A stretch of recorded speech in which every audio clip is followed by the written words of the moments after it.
Welcome back to the Inside the Rink podcast. In episode 32, we will cover Ryan Leonard signs in Washington, and he will make his debut tomorrow night, Tuesday night. Jacob Chychrun signs a monster extension in Washington. The Islanders had a costly goaltender interference call.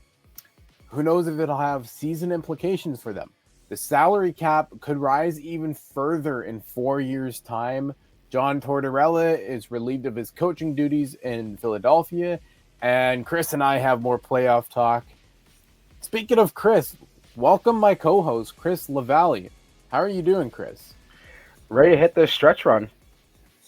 It is a stretch run indeed. It's April Blues, whatever you want to call it. Yeah. You can see the light at the end of the tunnel here. This part of the season's always my favorite because just how much drama there is, and especially the last couple of seasons with especially the Eastern Conferences, there's just so much competitiveness right down to the wire, and it seems like it's every season for each team hunting the playoff spot is going to go down to the last 4 games. And that's what it seems like. Now we're heading there right now. We're in there right now, but we'll save this for a bit, and I think it's time we hear a word from our sponsor, DraftKings Sportsbook. DraftKings Sportsbook is Boston's hometown sportsbook. It's live right here in Massachusetts. Bet local on all your favorite sports from the comfort of your own home with DraftKings. To celebrate, all new customers will receive up to $150 in bonus bets when you sign up for DraftKings Sportsbook using code ITR.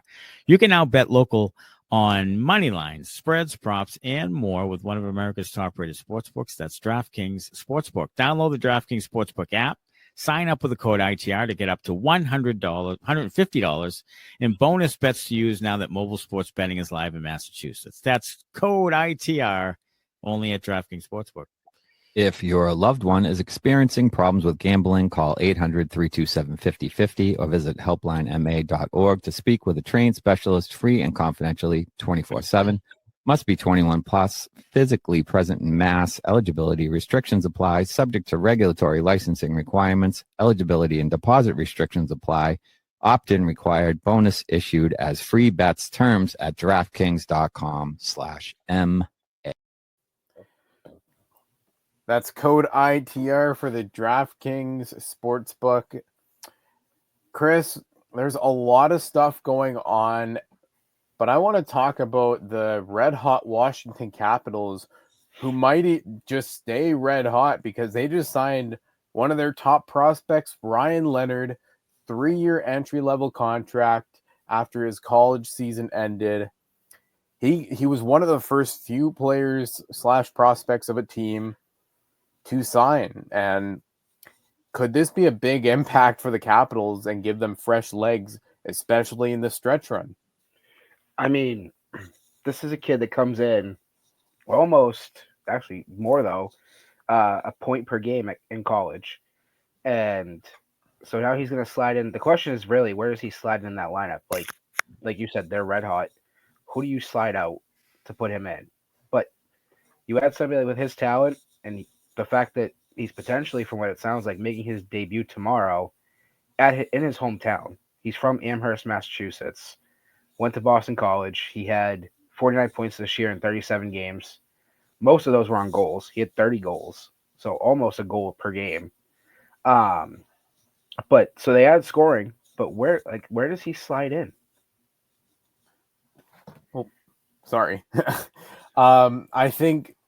I think with Leonard, and given his experience in college, like you said, you touched on the fact that he's point per game, but I think you're going to be looking at a guy who's going to slide in nicely, third, fourth line, get him adjusted to that NHL level, or maybe they find him I think what the Capitals could do here is they could find him a good connection or a good chemistry fit. Maybe it's the first or second line where he just explodes, and he should have been with the Capitals last season even. Maybe that's 2020 hindsight for them, Chris. Maybe it is. Looking at their lines right now, this is from yesterday when they last played. Maybe they slide correct my name here. Bavillier. Beauvillier, I think. I got a lisp tonight. I don't know why. It's all So good. I'm butchering more names than normal. Slide him down, and maybe you put him right on the second line, which right now has Dubois and Ovechkin. Imagine that for your first NHL game. You get an assist on Ovechkin, getting a goal, being 4-way now. And Ovechkin being so close, 890 goals. The count, it goes down every night, and it feels like now it could just be a matter of he could put a 3 or 4 goal game up against Boston, and then everybody's glued to their TVs for the next few games to see if he scores 895. It's coming. I mean, like I said, storybook to me, first game next year, opening night. It just screams it. I don't know why. I mean, I hope he does it this year. I really hope it's all done going into the playoffs, but something about it just screams first game, opening night. They win the cup, and then opening night, he does it. I don't see Ovechkin letting it get to that point because you're so close. There's enough time left in the season, and if he wants to score 3 or 4, maybe even 5 against Boston, he could.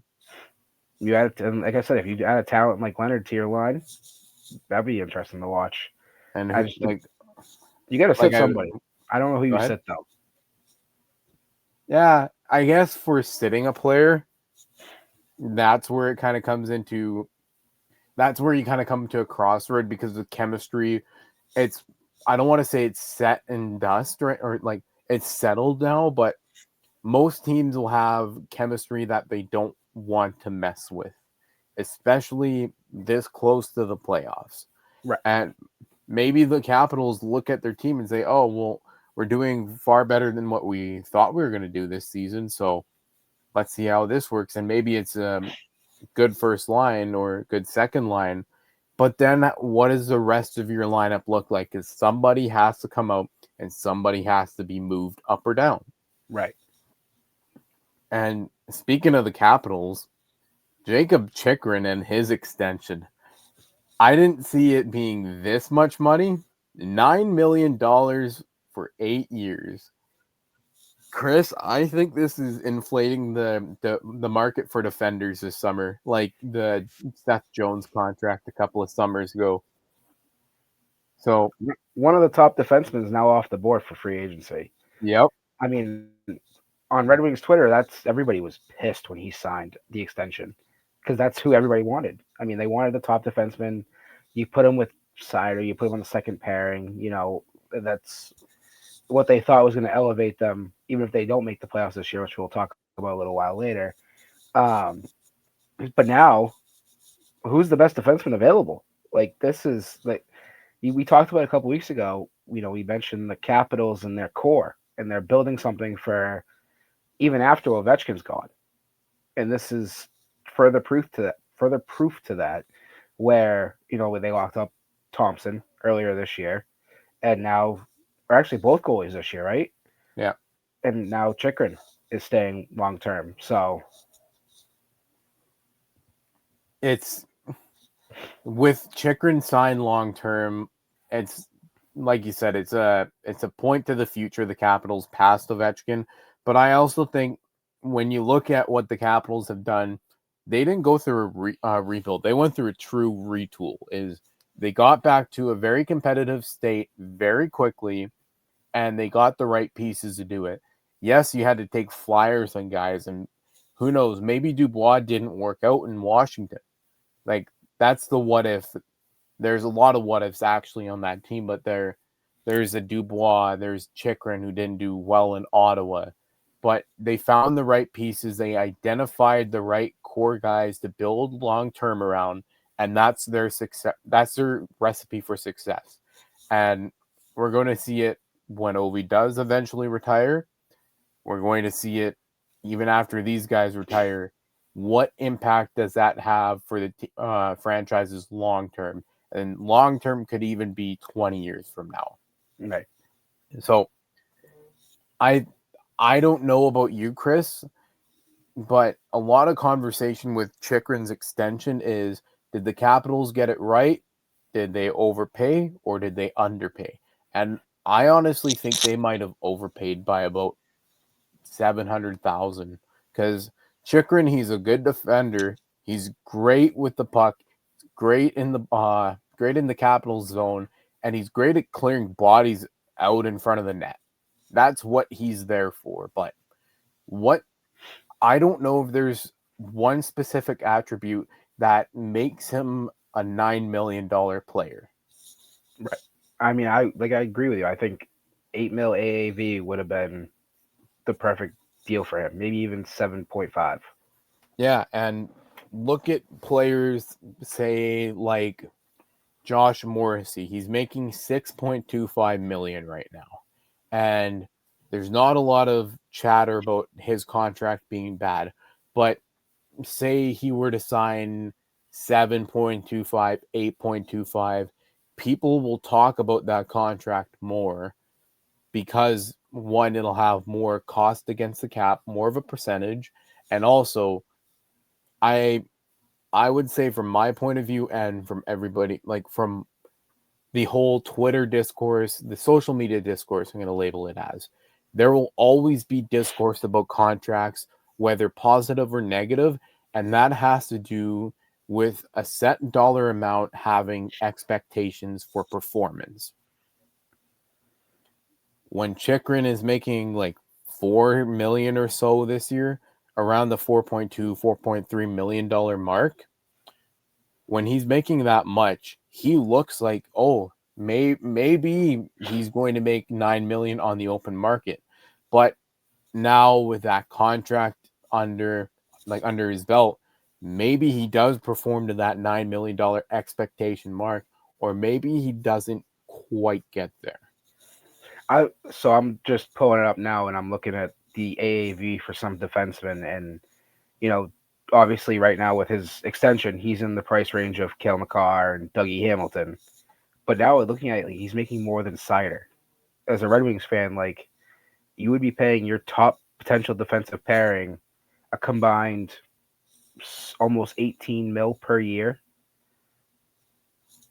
Yeah. I mean, and there's defenders like Charlie McAvoy in Boston making 9.25.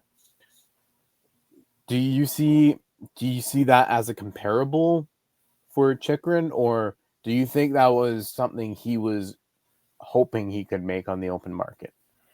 I wonder if that was like his. I wonder if his number was a little higher and they kind of met in a middle ground. Like, I wonder if like Washington's number was something along the lines that we said, where 8.5 or whatever, and his was 9, like McAvoy's number 9.25 or 9.5, and they said, let's meet in the middle, and he's get you to avoid the free agency chaos, and he said, yeah, let's do it, and that was where they agreed. Yeah, and I kind of alluded at this earlier, but this is going to inflate the market for defenders this summer.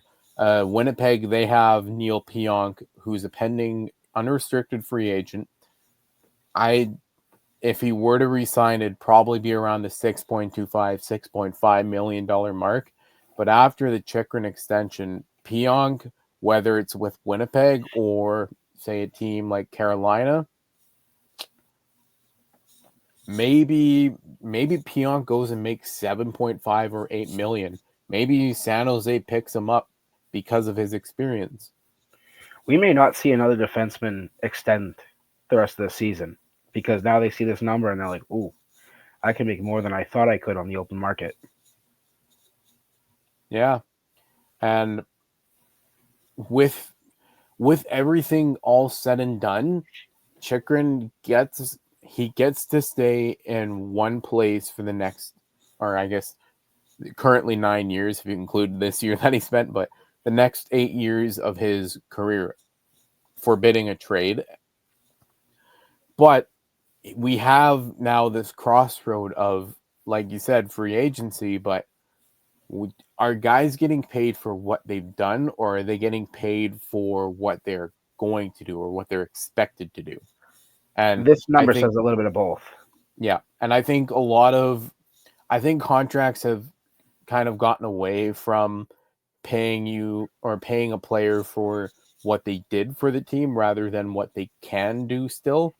Because look at players like Duncan Keith and Brent Seabrook in Chicago, put their Right. bodies on the line completely and then got signed to monster extensions when they, I don't want to say in the twilight of their career, but it wasn't in the peak of their career necessarily.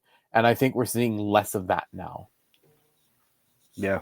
So this will be interesting with it potentially setting the defenseman, like the asking price for a defenseman going forward. And like you said, I agree with you with what you said. I don't see a defender extending even into June because Chikrin's extension, it's enticing, say, for a guy like Pionk, who may only have gotten about 6.25, 6.5 with the Jets, and maybe he takes a chance on himself to make more with another team. Yeah. And speaking of other teams, but still in the Metro, the New York Islanders, I don't want to say they got burned because I don't know how much of an immediate impact that it had, but a goaltender interference call, it goes two ways. It's almost like a coin flip sometimes.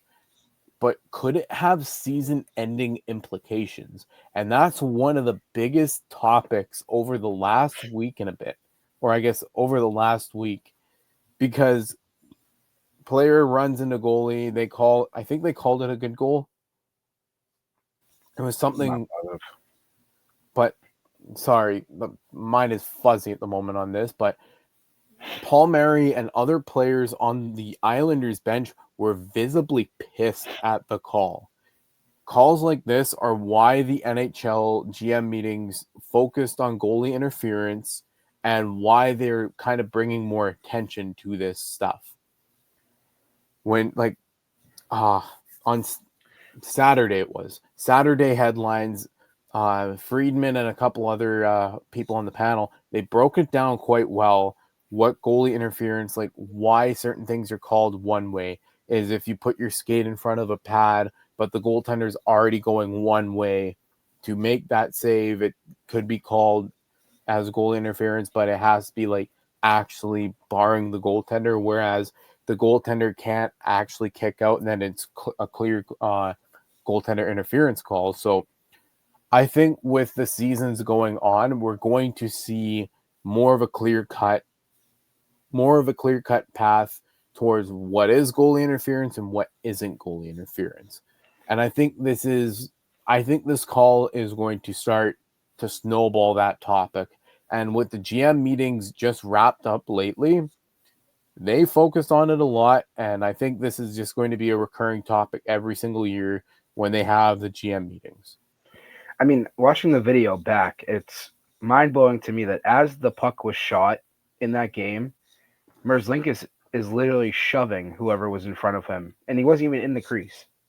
Like, if you watch it, he's basically at the top of the blue paint, Merzlikins, and he's shoving whoever as the puck's coming at him. To me, that's not goaltender interference. Yeah. Like, he's the one provoking the issue that he's not being able to be in position to stop the puck. So it's like you said, it's an interesting topic that I think I said 2 weeks ago when we brought this up from the GM meetings, that it's going to be one of those things that if it's not changed this year, it's going to be discussed almost every year going forward until something is addressed about it. And I think there's going to be more focus on it, especially with the CBA. I think it's due this summer, right, Chris? I'm not positive. Okay, so with the CBA, or it would be due this summer if they're negotiating. So, sorry, like I said, mine's fuzzy, but not the point. The point is with the CBA being due when it is due, is the NHLPA going to look at it and say, we need more clear-cut goalie interference calls, and we're not going to sign anything until something's done? Or maybe they have a clause in the deal where it's a topic, they have a monthly meeting or something along the lines where it's focused specifically on goaltender interference. That would be interesting to see. Yeah. Because it could go either way realistically. Yeah. I know Bettman mentioned that he wanted to start talks for the CBA in April, and he was making it known that he wants to be as quick and painless as possible, but any sports fan will know from during any league, CBA negotiations or player strikes, they are not quick and painless, unfortunately. Nope. But that's how it goes. Thankfully, there hasn't been a NHL lockout since the 2013 season. So I think so. yeah, and then the whole season gone in 2005. A lot of games lost when you look at it, but in hindsight, you can say, "Oh, it's a what if." But here we are now. I don't think the NHL will be heading towards a lockout, but I do see goaltender interference and the whole wrap around the call, like what is it and what isn't goaltender interference. I see that being a big thing, especially when it comes to penalties and calls being called back. Mm-hmm. So, and speaking of stuff when it comes to the NHL, how about the salary cap, Chris? It could be getting near 120 to 125 million dollars in the next 4 years. Pierre LeBrun and other insiders, they mentioned that teams are planning to spend like the salary cap will be hitting that mark. This is going to, like, if teams do plan internally to spend to that mark, it's going to severely affect contracts and negotiations going forward. Like, maybe a player doesn't want to sign for longer than 4 years. Look at Matthews, for example. He's not signing 8-year deals. He's signing 3-4-year contracts. Maybe you get players that start going that route. Well, this goes back to, like you said about Chikrin. Like, is that the Capital spending the money on him with the expectation the salary cap's going up? Yeah. You know, is that why he got the contract he got? Yeah. And I'd be intrigued if the Maple Leafs throw more money at Marner now. Like, if this is the expectation from a lot of people, then does that change, the Maple Leafs mindset of, okay, Mitch Marner, let's throw some money at Mitch Marner now and keep him? Well, I'm just going to go on a bit of a point here is when Marner signed his 10.963 or what, I think that's around what he's making, or 10.693. One of the numbers is flipped. But when he signed his current contract, I said from day one, he's a great player. He's an elite level talent who also elevates players on his line. But is he a player that you want to pay 10 point whatever he's making right now? Or do you want to try and bridge him and then get into those $10 million numbers? Because you're looking at an offseason where Tavares, if you resign him, he's still going to make around 6-7 million, and even that's a discount for the Leafs, given his play. But Marner going up, you have Matthew Nyes due. Are you going to plan to spend like the cap is going to go up, or are you going to plan like maybe another COVID-19 pandemic could affect potential revenue and salary? I don't think anybody's going to look at that. Yeah. I mean, that's thinking too far outside the box, I think, where to expect that. But I get what I'm saying, because at the time in the 2019-2020 season, when COVID hit in March, which 5 years ago, when that hit, before that hit, actually, all these teams were expecting the salary cap to go, like it was going to go up. They were expecting it to inflate quite a bit. And then COVID hits, flat cap for a few years, and now it's starting to go up. But now here we are 5 years later. Now the salary cap is going to hit those marks.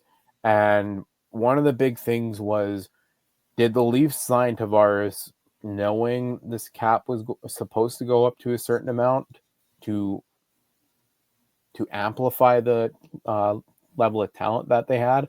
Or did they sign him knowing he would be a benefit to the team, and then they got kind of shoehorned with the Marner stuff?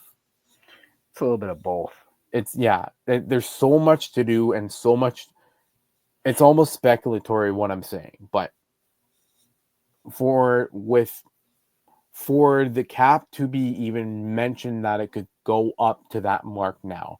There's no guarantee, but teams like you got guys like LeBron mentioning that teams are planning to spend like the salary cap is going to go up to that mark. And that also goes off of the talk that we had a few weeks ago, I believe, from when it went up to the marks that'll be next year, the year after, and then that third year.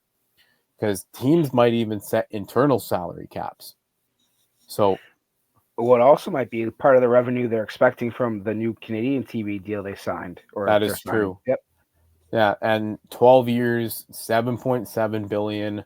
That's a lot of money when you think about it. And money talks, Chris. And that might be exactly what they're all planning. Maybe it's, I hope the Red Wings are one of those teams that plan on spending. I hope they start getting those big names in.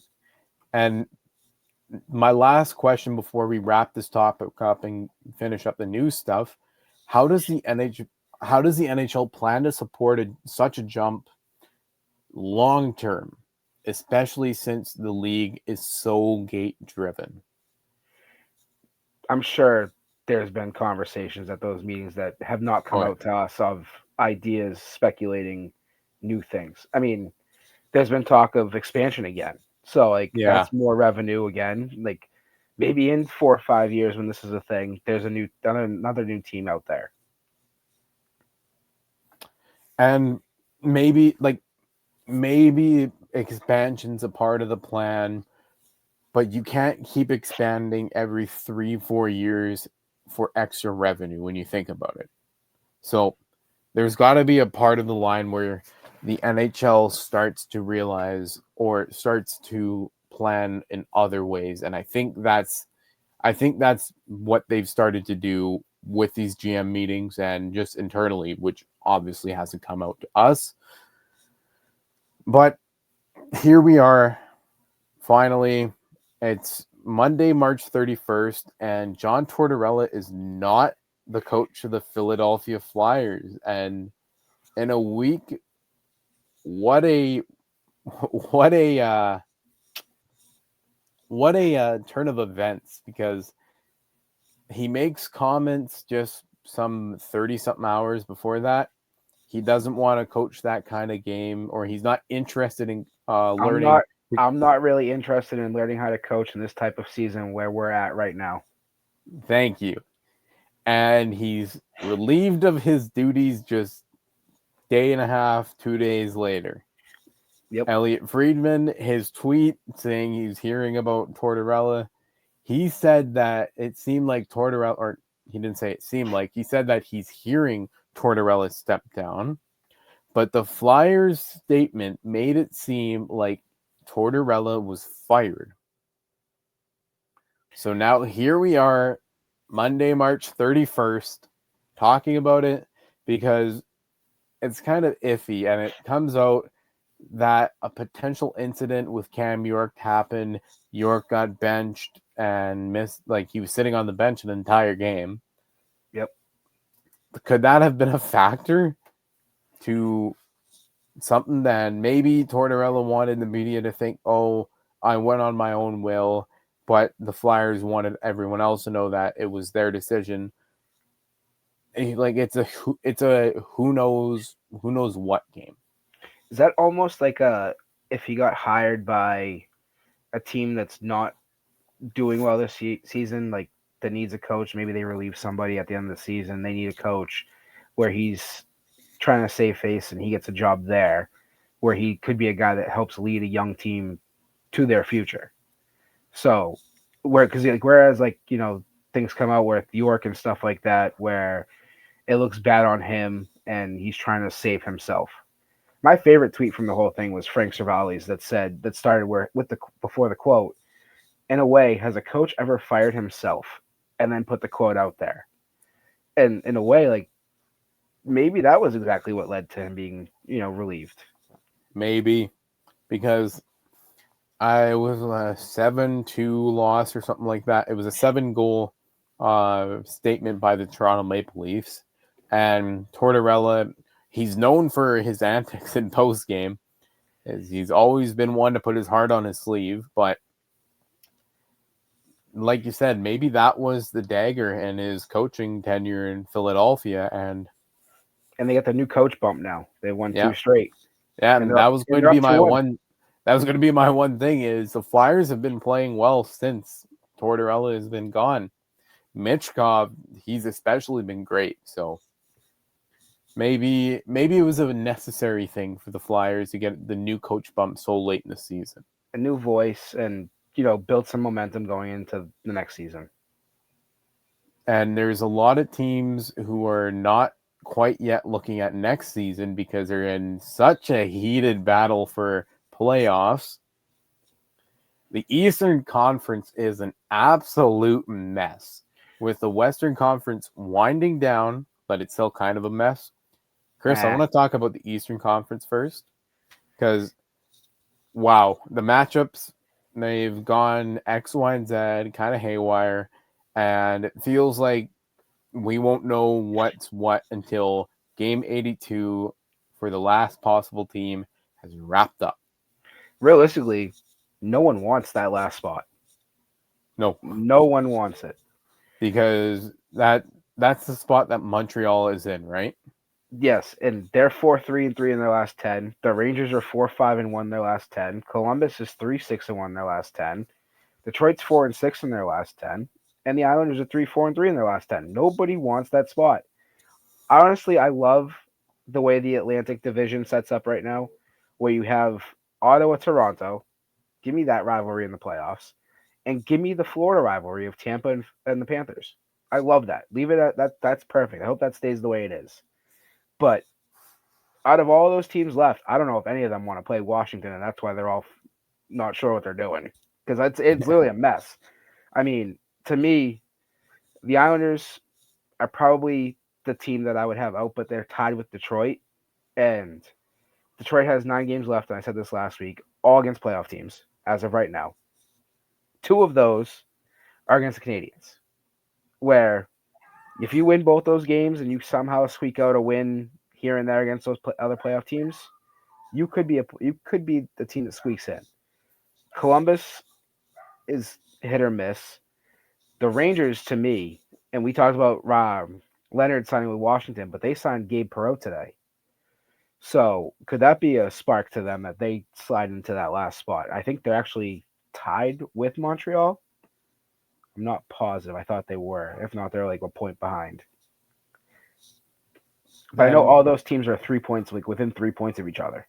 Yeah, and I'm looking at playoff matchups as 3 of the 4 matchups in the East are pretty nice looking matchups rivalry wise. New Jersey, Carolina, you can kind of argue that it might not be a rivalry thing, but it's divisional rivalry. Teams probably will not want to want the other team to beat them and then go on to win the cup. But you got that Ottawa, Toronto, Tampa, Florida matchup right now, and from a viewership standpoint, that could do numbers on rotating days, but that'll be up to the NHL to schedule that in such a manner. But rivalry games are always so much fun and they get amplified in playoffs. I don't know if a team like the Rangers are going to be able to squeak in, because I think looking at it now that it might be set in the matches, but that is up to teams like Montreal to hold the second wild card spot, win or lose. The Rangers do have a tough remaining schedule. I mean, although so does kind of Montreal. I mean, again, at the end of the day, it's going to come down to those 2 Red Wings games. I mean, if the Red Wings win both of those, honestly, they're right there too. I'm getting myself hyped up that they could be a chance because despite how bad they've played, everybody else around them has been just as bad. And we talked last week about Mrazek got hurt, and I wish death upon the guy. And Yeah. Oh, they won that game. And then, of course, they played Colorado the next night, and they looked awful. The Ottawa game, they started off terrible. They came back and had a chance, and they just couldn't complete the comeback. But then they beat the Bruins on Saturday. So now they finished off their schedule of, teams in the playoffs that they have to. I mean, teams outside the playoffs they have to play. But now they got to deal with St. Louis tomorrow. So, and we'll get to them in a minute. They're the hottest team in hockey. And then they got Carolina, Florida, Montreal. Oh, it was only Montreal once. I'm sorry. It was Florida twice. So they got to play Florida twice, Tampa Bay once. Realistically, if the Atlantic wasn't such a mess with like Toronto, Tampa, and Florida all jumbled up right there, I could see the Red Wings squeaking out some wins there and some points. But it's good. I think realistically, I think it's coming down to Montreal and the Rangers, and both of them do have relatively difficult schedules to end the season, which could open the door. I mean, like I said, we're gonna get to St. Louis in a couple minutes, but one of these teams get hot in the next 10 games, 9 games, whatever they have left. We could see a team we didn't even expect to see. I mean, Pittsburgh's hot, but they're too far out. Are they 6 points? Yeah, I would say they're 1. too far out because just considering how volatile the Penguins season has been, given everything that has happened, even with the goalie goals, I should say, that they've had NHL and AHL wise, it's just they haven't hit a stride once this season, and I don't see why now would be the reason, I don't see why now would be when the Penguins would figure it out, with all due respect to Pittsburgh.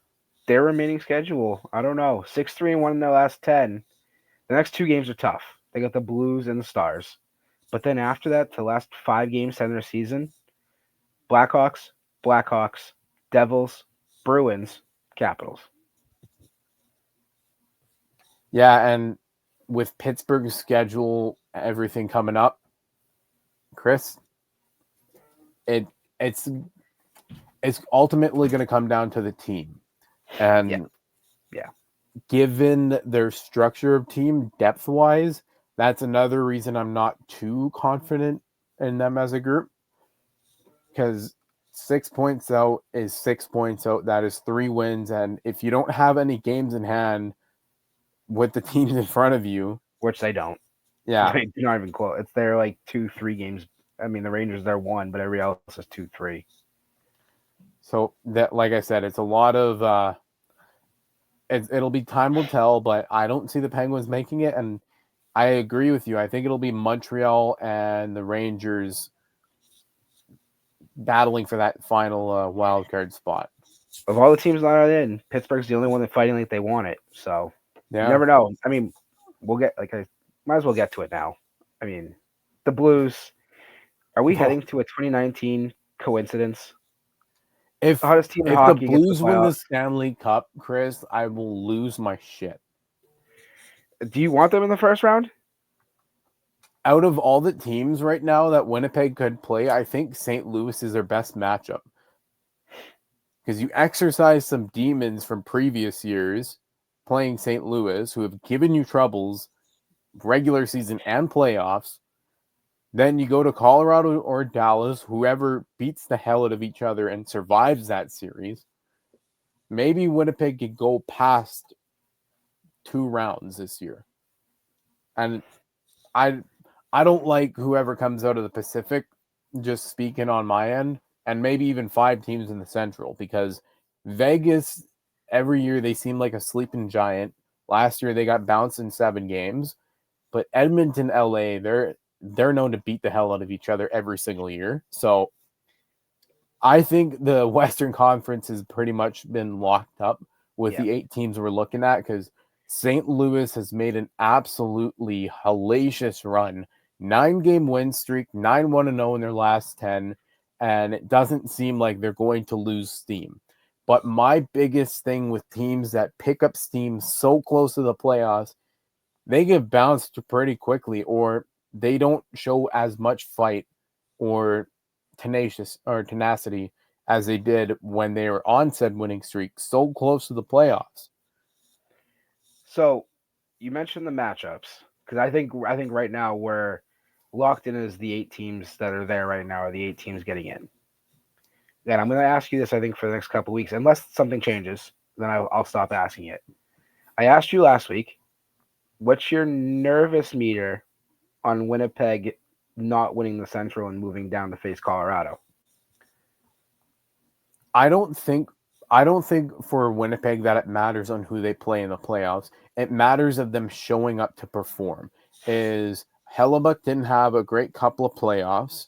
The team, the series against Vegas, Morrissey went down with injury, and you had Sandberg step up, but you didn't have the depth insurance to cover Sandberg's role. The forward core, they weren't scoring. Both one against Vegas, they could not score to save their life. And then Colorado, they could score, but it wasn't at times when they needed to. Is when it was do or die, the Jets couldn't buy a goal if they wanted to. And I think this year it's going to come down to additions like Luke Shen being able to jump up and play that first pairing role if needed, God forbid an injury. But you have other players in the lineup to swap in and out who have playoff experience, who have been with the team. There's chemistry with a lot of pairings. You also look at their forward group right now. There's guys who are hurt and guys who will come back, and I think the Jets could be considered a sleeping giant, just considered off of they haven't made any real playoff run since 2017-18. The fans will want it. Winnipeg went absolutely nuts Tuesday night when they clinched the playoff spot.